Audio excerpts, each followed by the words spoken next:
Hello and welcome to online Adda for study one inspired for learning. दोस्तों स्वागत है आप सभी का online Adda for study YouTube channel पर। इस वीडियो में हम बात कर रहे हैं कई बड़ी और लेटेस्ट अपडेट के बारे में। जैसा कि दोस्तों आप जानते हैं किसी भर्ती को लेकर कोई भी अपडेट निकलकर सामने आती है तो सबसे पहले आपको इसी चैनल के माध्यम से दे दी जाती है, वो भी रियल ऑथेंटिक। और इस वीडियो में हम बात कर रहे हैं यूपी टीजीटी पीजीटी के एग्जाम के बारे में, यूपी टीजीटी पीजीटी एग्जाम के साथ साथ 25,000 पदों के बारे में। इसके साथ ही अगर बात की जाए 80,000 नई प्राथमिक शिक्षक भर्ती के विज्ञापन के बारे में और सुपर टीईटी के एग्जाम को लेकर और बीएड करने वाले उन अभ्यर्थियों के बारे में जो कि प्राइमरी के अंदर सम्मिलित होना चाहते हैं। इन तमाम मामलों पर डिटेल में बात करेंगे। चैनल को सब्सक्राइब करके बेल आइकन को दबा लें और वीडियो को लाइक कर दें जिससे कि आपको रियल ऑथेंटिक जानकारी सबसे पहले मिलती रहे। जैसा कि दोस्तों आप जानते हैं कि नए शिक्षा सेवा चयन आयोग का जो काम है वो ऑलमोस्ट क्लियर हो चुका है और नए शिक्षा सेवा चयन आयोग ने भर्तियों को लेकर काम भी शुरू कर दिया है। ये तो आप जानते हैं कि सोशल मीडिया या फिर प्रिंट मीडिया के माध्यम से आपको पता चला होगा कि शिक्षा सेवा चयन आयोग के अंदर कुछ भर्तियां अभी भी होना बाकी है, जैसे कि उप सचिव की नियुक्ति या यहाँ पे अगर बात की जाए कार्यवाहक अध्यक्ष को हटाकर परमानेंट अध्यक्ष की नियुक्ति या परीक्षा कंट्रोलर की नियुक्ति। लेकिन ये नियुक्तियां तो तब भी हो जाएंगी जब थोड़े समय के बाद हो जाएं, लेकिन उसके संबंधित जो काम है भर्तियों को लेकर वो पहले ही शुरू कर दिया गया है। हाल ही में सीएम योगी के माध्यम से जब बैठकें की गई थी तो उसके अंदर सभी आयोगों के अध्यक्ष को दिशा निर्देश दिए गए थे और अध्यक्ष या फिर इसके अलावा सचिव का होना महत्वपूर्ण होता है ऐसा नहीं है, लेकिन ज़्यादातर जो काम करने होते हैं वो सदस्यों को ही करने होते हैं। और नई शिक्षा सेवा चयन आयोग के अंदर इस समय 12 सदस्य मौजूद हैं जो भर्तियों को लेकर काम कर रहे हैं। लेकिन यहाँ पे एक सबसे बड़ी अपडेट और सबसे बड़ा सवाल ये था कि जो यूपी टीजीटी पीजीटी 2022 में विज्ञापन निकाला गया था उसकी परीक्षा कब तक होने जा रही है। क्योंकि आपने देखा होगा कि टीजीटी पीजीटी भर्ती को लेकर और असिस्टेंट प्रोफेसर भर्ती को लेकर आज दिन समाचार पत्रों के माध्यम से जानकारी भी मिल रही थी कि इस परीक्षा को बहुत जल्द कराए जाने की तैयारी की जा रही है।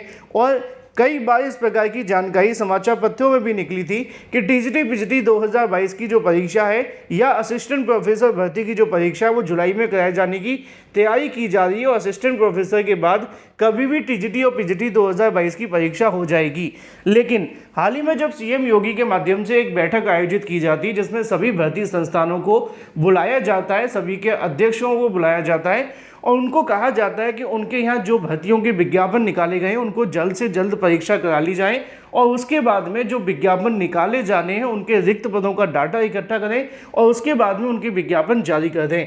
उसके बाद से लगातार टीजीटी और पीजीटी भर्ती को लेकर इस प्रकार के कमेंट्स मेरे पास अभ्यर्थियों के माध्यम से देखने के लिए मिले और इनके आने की वजह क्या है वो भी मैं आपको बता दूं कि सोशल मीडिया साइट्स पे इस प्रकार के दावे और इस प्रकार की भ्रामक अपडेट देखने के लिए मिलने लगी कि टीजीटी पीजीटी 2022 की जो परीक्षा है उसकी परीक्षा जुलाई में कराए जाने की तैयारी की जा रही है। अभ्यर्थी पूछ रहे थे कि सर इसमें कितनी सच्चाई है और इसके बारे में जो अपडेट निकली है उसकी वजह क्या है। तो इसकी सबसे बड़ी जो वजह है यूपी टीजीटी पीजीटी को लेकर वो सीएम योगी के माध्यम से दिए गए निर्देश, क्योंकि सीएम ने इस बात में संशय नहीं कि उन्होंने निर्देश दिए कि जल्दी से जल्दी परीक्षा करा लें, लेकिन टीजीटी पीजीटी 2022 की परीक्षा हो या फिर असिस्टेंट प्रोफेसर भर्ती की, आयोग ने पहले भी कई बार बताया है कि इस परीक्षा को लेकर हम तैयारी कर रहे हैं, लेकिन सबसे पहले असिस्टेंट प्रोफेसर भर्ती की परीक्षा होगी। और उसके बारे में जो अधिकारी कहते हैं उनका कहना यह है कि हम कोशिश करेंगे कि जुलाई के लास्ट में या फिर अगस्त के स्टार्टिंग में असिस्टेंट प्रोफेसर भर्ती की परीक्षा हो जाए। अब यहाँ पे आपने देखा कि उप सचिव की जो नियुक्ति होगी उसके लिए 21 दिन का समय आवेदन के लिए मांगा गया है, यानी कि अभी जून चल रहा है और 21 दिन आप जोड़ दें तो 31 दिन हो जाते हैं। तो निश्चित तौर पे जून के अंदर तो यहाँ पे उप सचिव पहुँचेंगे नहीं। अभी परीक्षा कंट्रोलर के लिए भी नियुक्ति होना बाकी है, तो निश्चित तौर पे इसमें 15 से 20 दिन या 25 दिन का समय लग जाएगा। तो जुलाई में असिस्टेंट प्रोफेसर की परीक्षा करा पाना ही संभव नहीं दिख रहा है। अगर असिस्टेंट प्रोफेसर की परीक्षा होती है तो वो आपको अगस्त में देखने के लिए मिलेगी। और मैंने कई बार आपको कहा था कि असिस्टेंट प्रोफेसर भर्ती की परीक्षा के बाद टीजीटी पीजीटी की परीक्षा कभी भी हो जाएगी।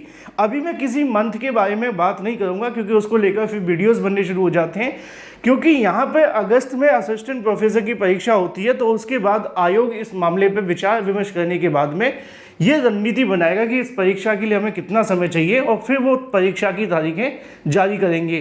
क्योंकि ना तो अभी आयोग ने टीजीटी पीजीटी को लेकर कोई एक्सपेक्टेड मंथ बताया है जिससे मैं आपको ये कह दूं कि इस महीने परीक्षा हो जाएगी, लेकिन यस जो जानकारी सोशल मीडिया साइट्स पे चल रही है कि जुलाई में परीक्षा होगी या जुलाई में परीक्षा होने की संभावना है, तो ये टेक्निकली अब पॉसिबल है नहीं है, क्योंकि अभी तक नए शिक्षा सेवा चयन आयोग में सबसे महत्वपूर्ण पद परीक्षा कंट्रोलर का उनकी नियुक्ति नहीं हुई है।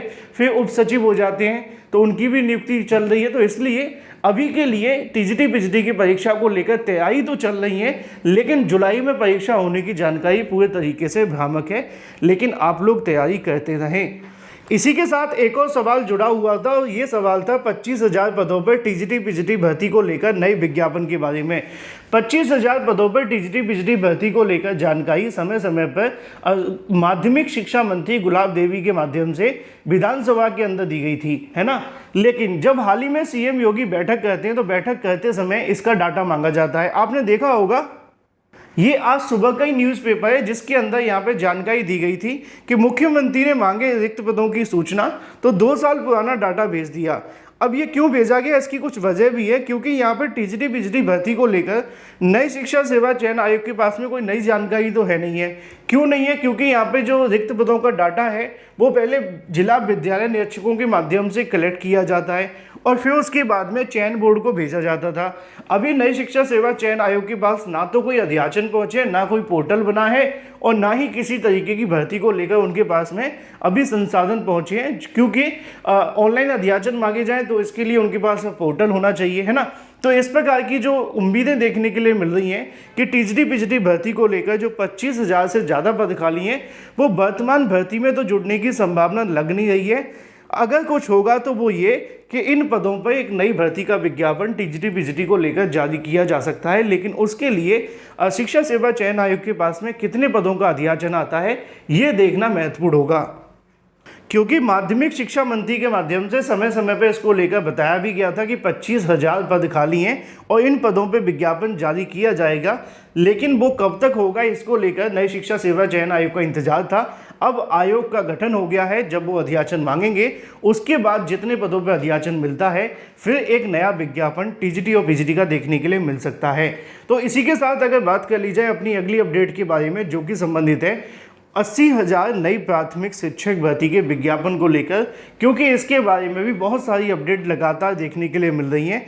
अभी हाल ही में आपने देखा था कि समाचार पत्रों के अंदर एक आंकड़े के मुताबिक उन्होंने एक रफली डाटा दिया जिसमें बताया कि उत्तर प्रदेश में 80,000 से ज़्यादा प्राइमरी टीचर्स के पद खाली हैं, क्योंकि सरकार ने 51,112 की जानकारी पहले दी थी और 8,000 टीचर हर साल रिटायर हो जाते हैं, तो 4 साल का डाटा लगभग 32,000 होता है। तो कुल मिलाकर के उन्होंने एक रफली आंकड़ा दिया कि 80,000 से ज़्यादा टीचर्स के पद खाली हैं, उन पर भर्ती की उम्मीद जगी है।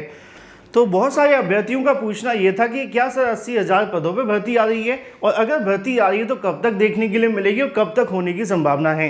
तो अगर मैं आपको पूरे तरीके से ऑथेंटिक जानकारी देने की जो कोशिश करता हूँ उसमें फिर से मैं आपके लिए कोशिश करूँगा, क्योंकि कोशिश शब्द का अर्थ ये होता है कि मेरी कोशिश पूरी है। अब वो बात अलग है कि 1-2% ऊपर नीचे हो जाए, ठीक है ना। 80,000 पदों पर जो आपकी भर्ती को लेकर जानकारी दी गई है, यहाँ पे लिखा तो हुआ है कि 80,000 पदों पर भर्ती की आस जगी, लेकिन बेसिक शिक्षा विभाग के अंदर कभी भी सभी पदों को भर्ती नहीं है। और ये यूपी की एक पूरे तरीके से कह सकते हैं कि यहाँ पे एक नियम व कानून है कि अगर पद 50,000 हैं तो भर्ती आधे पदों पर या उससे थोड़े से ज़्यादा पदों पर आ जाती है, लेकिन पूरे पदों पर भर्ती कभी नहीं आती है। तो अगर 80,000 पद मान भी लेते हैं तब भी एक साथ इतनी बड़ी भर्ती शायद देखने के लिए मिले। और अभी हाल फिलहाल चुनाव भी नहीं है, वो बात अलग है कि चुनाव से पहले दे देते, लेकिन उनको पता नहीं था कि हमारे साथ ऐसा अन्याय होने वाला है ना। अन्याय तो अभ्यर्थियों के साथ हुआ था, लेकिन चलो मुद्दे पे आते हैं। मुद्दा है 80,000 पदों पर भर्ती को लेकर बहुत सारे अभ्यर्थी पूछ रहे थे कि क्या सर सच में विज्ञापन जारी हो रहा है। तो 80,000 पदों पर विज्ञापन को लेकर जो नई शिक्षा सेवा चयन आयोग और इसके अलावा जो बेसिक शिक्षा विभाग के अधिकारी हैं उनका कहना ये है कि अभी हम रिक्त पदों का डाटा तैयार कर रहे हैं। उस डाटा को तैयार करते हुए हम सीएम योगी को भेजेंगे और सीएम योगी के बाद अगर मंजूरियां मिलती है या फिर सरकार इसको लेकर आदेश देती है तो नई शिक्षक भर्ती पर भी जो अपडेट है वो देखने के लिए मिल सकती है। लेकिन अभी के लिए जो नई प्राइमरी शिक्षक भर्ती का रास्ता है वो थोड़ा सा कहीं ना कहीं कह सकते हैं गोल गोल घूम रहा है, क्योंकि पहले सरकार मंजूरी देगी और उसके बाद इसका विज्ञापन आएगा। दूसरी अपडेट ये होगी कि रिक्त पदों का डाटा कितना निकल करके आता है, क्योंकि पिछले 4-5 सालों से यूपी में एक ही बात देखने के लिए मिलती मिलती थी, अनुपात समानुपात, तो ये भी एक समस्या थी। तो रिक्त पदों का डाटा मांगा जाएगा, रिक्त पदों का डाटा इकट्ठा किया जाएगा, उसके बाद में प्राइमरी के अंदर, बेसिक के अंदर कितने पद खाली हैं और सरकार इसको ऑफिशियल तौर पे कितने पदों की जानकारी देती है वो महत्वपूर्ण होगा, क्योंकि ये तो एक आंकड़े अनुमानित हैं, है ना। 51,000 पदों की जानकारी सरकार ने 4 साल पहले दी थी। अब वो 4 साल बाद कहते थे कि पद भर गए हैं, यानी कि पद खाली नहीं है। रिटायरमेंट की जानकारी हमें पहले से ही है कि हर बार रिटायरमेंट हो जाते हैं, लेकिन उसको भी सरकार ने कभी कंसीडर किया नहीं है। तो अब उसके बाद जब वो रिक्त पदों का डाटा मांगेंगे, उसके बाद में रिक्त पदों का डाटा मिलेगा, फिर बेसिक शिक्षा विभाग के अधिकारी सरकार को भेजेंगे, तब भर्ती को लेकर कुछ अपडेट मिलेगी। आपने देखा होगा यहाँ पर ये लिखा हुआ है, आप इसको पढ़िए। ये लिखा हुआ है कि सुप्रीम कोर्ट में 51,000 पदों की जानकारी दी थी, लेकिन अभ्यर्थियों का दावा है कि हर साल औसतन 8,000 अभ्यर्थी हो जाते हैं। और एक बात ये भी है कि जो बेसिक शिक्षा विभाग के अधिकारी हैं वो इसको मानने से हमेशा इनकार कर देते हैं। जैसा कि यहाँ पे लिखा हुआ है कि बेसिक शिक्षा विभाग के जो अधिकारी हैं उसको बताने में कहीं न कहीं कतराते हैं कि परिषदीय स्कूलों में टीचर्स के कितने पद खाली हैं। तो बेसिक शिक्षा विभाग के अधिकारी कभी बताते ही नहीं है कि उनके यहाँ कितने पद खाली हैं, और ना ही कभी वो ऑफिशियल तौर पे अनाउंसमेंट करते हैं। उसकी बड़ी वजह ये भी है कि वो सरकार की परमिशन का इंतजार करते हैं। तो ये तो बात हो जाती है विज्ञापन को लेकर। अगर विज्ञापन सरकार जारी करती भी है या फिर विज्ञापन आता भी है, तो उसके लिए निश्चित तौर पे अभी कम से कम 6-7 महीने तो आसानी से लग जाएंगे इस प्रोसेस में, क्योंकि उम्मीद है कि अगर सुपर टेट आएगा तो यूपी टेट होगा, और यूपी टेट होगा तो फिर समय लगेगा। तो ये बात है प्राइमरी शिक्षक भर्ती को लेकर। सवाल बीएड करने वाले अभ्यर्थियों के माध्यम से काफ़ी पूछा जा रहा था कि सर हम क्या करें, क्योंकि बड़ी संख्या में बीएड करने वाले अभ्यर्थी भी हैं यूपी में, और उनको फिलहाल प्राइमरी से बाहर कर दिया गया है। तो यहाँ पे बीएड करने वाले अभ्यर्थियों की अगर बात की जाए तो फिलहाल सुप्रीम कोर्ट के आदेश के आधार पर तो मौका नहीं मिलेगा। हाँ, ये हो सकता है कि अगर सरकार या फिर केंद्र सरकार कोई ऐसा नियम बना दे या कोई ऐसा रूल एनसीटी के माध्यम से जारी कर दिया जाए जिसके आधार पर इन अभ्यर्थियों को मौका मिले, तो ये संभव है। अदरवाइज़ सुप्रीम कोर्ट के आधार पर तो प्राइमरी में बीएड को मौका नहीं मिलेगा, क्योंकि वो ऑर्डर अभी भी प्रभावी है। Thank you for watching this video.